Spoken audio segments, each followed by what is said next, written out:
What is up, guys? Here inside of Roblox Tower Defense Simulator, and yeah, new update has come out. I don't know if you guys already knew about that. You probably did, seeing how a lot of other YouTubers that are much more famous than me have already covered this update. But you know, just for those of you that haven't seen it or just want to see my opinion on the update, we're just gonna hop right into it. So, first of all, we have the new tower. This is an event with the update, and it gives an event tower, which being the Warden. Now, the Warden, honestly, might be better than the Gladiator, and I'm just saying it right there, and I'm not lying about that in the slightest. It's not clickbait. Honestly, it might be better than the Gladiator. Now, the problem with the Warden, because I will address the problems first, is that it's much more expensive. So, you're going to be able to get a max Glad way before you get a max Warden. So in that regard, the Gladiator is by far better. The other problem with the Warden is that it can't attack multiple enemies at once. As you can see, it has to attack them one at a time, unlike Gladiator, which can hit them multiple times, but I believe that's due to a bug, so technically it's not really that bad because they're probably going to patch it soon. But you know, that is a downside as of currently to this tower. Now, things that are kind of in the middle with this tower that equal out with Glad is that yeah, it's pretty cheap. Gladiator is 500. Gladiator is 300. This is 500.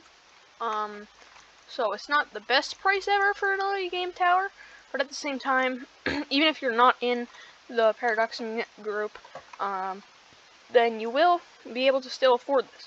Now, unlike Gladiator, this isn't a spam killer. This is actually more of a boss killer, I'd say, for early game, because as you can see, like mentioned previously, can't hit multiple enemies at the same time. However, it does basically instantly kill that enemy for this level, as of right now at least. Slows, they have 8 HP and it does 12. And this is an early game tower, so yeah, that's pretty good. It's basically one-shotting them like that. So that is pretty good, though we will need other towers later because it will probably end up struggling. So yeah, that is both good and bad. And the last good and bad thing is that I don't think this could be good for speedruns. Now, yes, it does a lot of damage, so it would help you get past the bosses faster, but like mentioned, it's not a spam killer, so you're going to struggle with spam quite a bit, unless you get a tower like a Commander, which we're going to test with the Warden in just a second.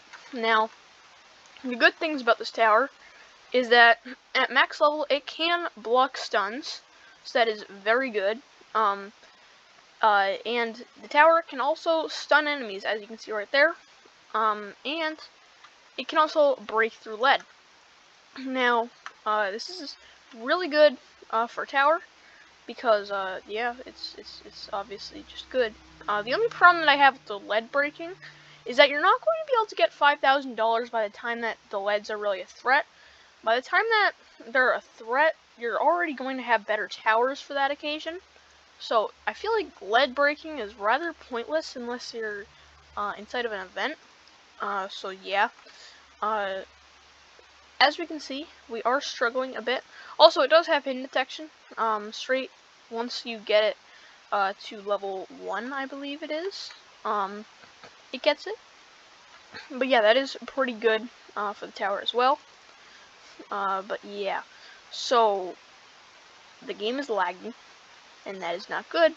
However, we got it to level 3. There are only 4 levels for this tower, I just realized. So that's good and bad. It's less levels for you to get and less stuff to upgrade, but then again, at the same time, you're getting less effect. So, take that however you want to take that. On the next upgrade, it basically just does the amount of damage that Gladiator does per second in one hit. and this is basically where it's a lot better, because yeah, that is pretty good. But we are struggling, so that is concerning. We're gonna have to get an accelerator, because accelerator is basically just good with everything. So yeah, we will be getting that, so that way we don't die. However, besides that, we should be good. It's just that a bunch of spam gets in the way of this tower, so yeah. But yeah, the Warden Tower, it is pretty good. As you can see, there is 2 skins for it. This one is the secret skin, which you would know if you either are in the community, or if you beat the event normally, you would also know because you don't have the same skin as me. But yeah, there is a secret skin for this, and yeah, it's pretty good. It's kind of just purple guy from FNAF, if you guys play that game. I personally do not play that game, but I do know about it. Now, he has a riot shield, which in this skin is a door. He also, since the lag, he had a lack of animations there.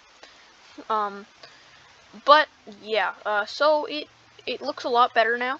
It does 80 damage per second, so that is pretty good.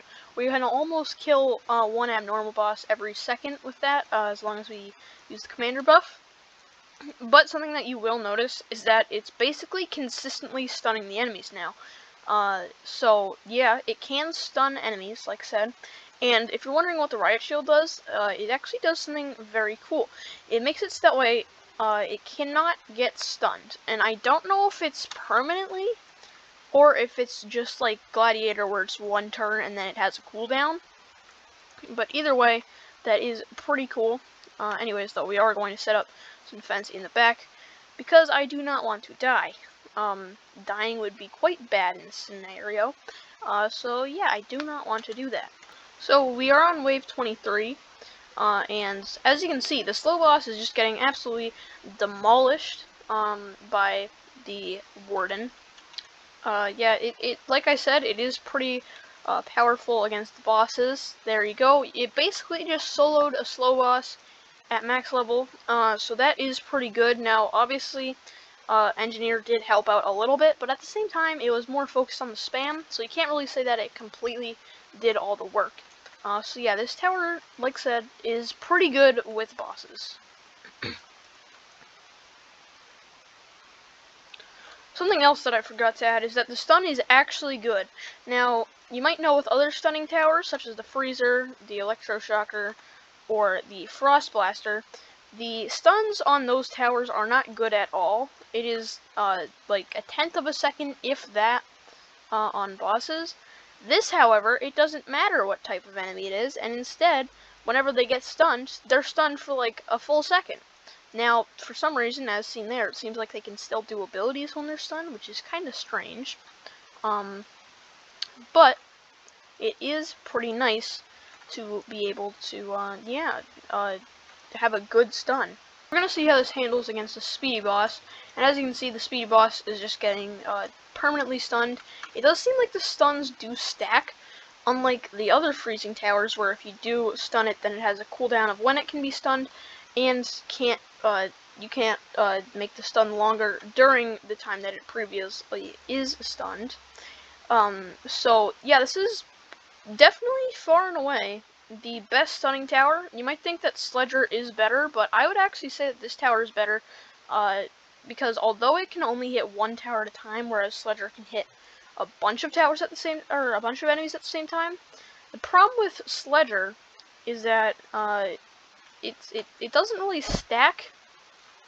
So as soon as you get one of them stunned, it doesn't really matter, because then it's just going to unfreeze in an instant, basically, and then yeah, it's just going to keep on moving, and then the Sledger can't do anything about it since it's a melee tower. Now, this also is a melee tower, so that is rather unfortunate, but then again, it would be pretty overpowered if it was a ranged tower, and it would be kind of unfair, possibly even game-breaking. So it does make sense why they made it a melee tower. So yeah, if I had to choose any stunning tower in the game, I would far and away definitely choose the Warden, because the Sledger, it just doesn't even compare against the Warden at all. The only thing that it is good at is, like I said, it can stun in groups, whereas the Warden cannot. But the stun isn't long enough for it to be worth it at all. So although it used to be the best stunning tower by far, it is no longer the king, and the Warden has taken its crown. Hopefully, we keep it like that, because although I do think that stunning is a good idea, we do have 4 towers that do it now, or 5 towers actually, so it is getting kind of to be bland, but, you know, this is a pretty good stunning tower. Now the next question that I'm probably going to get is, does it have a placement limit? And I would assume that, seeing how overpowered this is, it does have a placement limit.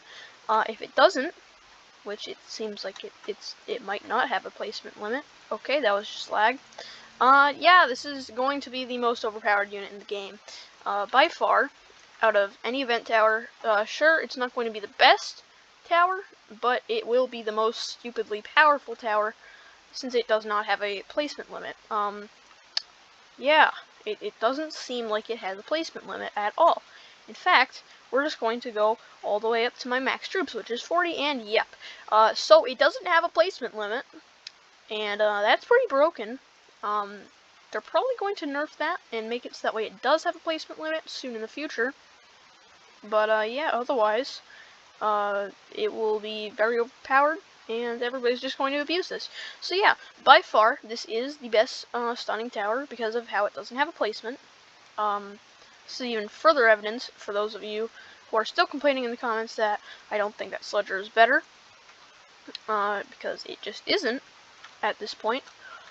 Sledger, you know, it has a placement limit, so therefore it can't reach its full potential. This just doesn't have a placement limit. You get one of them and it reaches its full potential, and then you get a bunch of them and then it's even further, and to the point where enemies just can't move. So, you know, that's pretty broken, and we don't really even need anything over here anymore. We're going to have to move some of them back here for when the Molten boss comes out, because yes, it cannot stun main bosses, which is a good idea. If it would, that would be stupid. But yeah, this is by far the most broken event tower ever. You thought that Executioner was broken with the bug. Yeah, this is way, way more broken. Now, we have gotten to wave 38, and it does actually seem to be struggling a bit more than before at this point.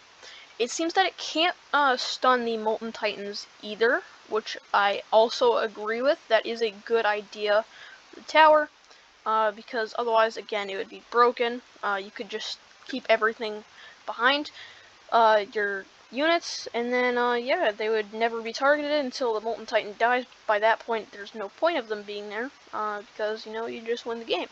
Now, while I do find that disappointing, I do think that still is a good idea. Because of how there's no placement limit, I think that that is the best possible idea for the tower. Yeah, that is just my personal opinion. You don't have to agree. But I do think that that is a good take on the tower from the devs. Because, yeah, it would just be overpowered. But anyways, now that I have completely gotten to stall all of my words until wave 40, while making absolutely no sense at all, we are now on wave 40. So, yeah, we're gonna see how it goes with the Molten boss. I think this is going to go well. Probably not much damage will come from the Wardens. In fact, I might actually lose because I don't have that many backup attackers, and that is concerning. But at the same time, they have done 10,000 damage already, and that is very impressive in my opinion.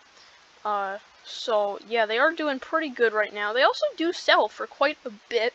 I would say that that is a little bit underwhelming. I'd say maybe they should sell for 7,500, since it does cost 20,000 to place one. But yeah, I would say that it's Yeah, I'd say that's balanced for the most part. For the cost upgrades, the tower itself is not balanced at all, in my opinion. It is far superior to any other stunning. However, I do enjoy that. And not in a way that I enjoy that it's overpowered and that it makes the entire game easy. That's not the part that I enjoy about it. I do enjoy the part where we have a good stunning tower. Now, honestly, that's really all I ever wanted from a stunning tower, for it to stun and maybe do a little bit of damage. Now this tower, it decided, you know what, let's be the best stunning tower. Let's also block stuns, as you can see there, it just did with the shield. And at the same time, we can even deal a lot of damage and stun. So yeah, this is by far the best possible choice for a stunning tower that you could ever choose from. It's also probably, unless you're doing a speed run, the best early game tower you could choose from, and one of, probably one of the best mid game towers that you could pick from as well. The only part where it struggles is late game, and by late game I mean 35 plus. Now, most towers, they struggle at 30 plus, so that already is super epic already. But yeah, this one gets far past that. But yeah, that is my opinion on the tower. If you guys enjoyed, make sure to leave a like, subscribe to this new channel, or you want to see some more Roblox tower defense, and I probably will have a video up about my opinion on the event as well. But everybody, peace out.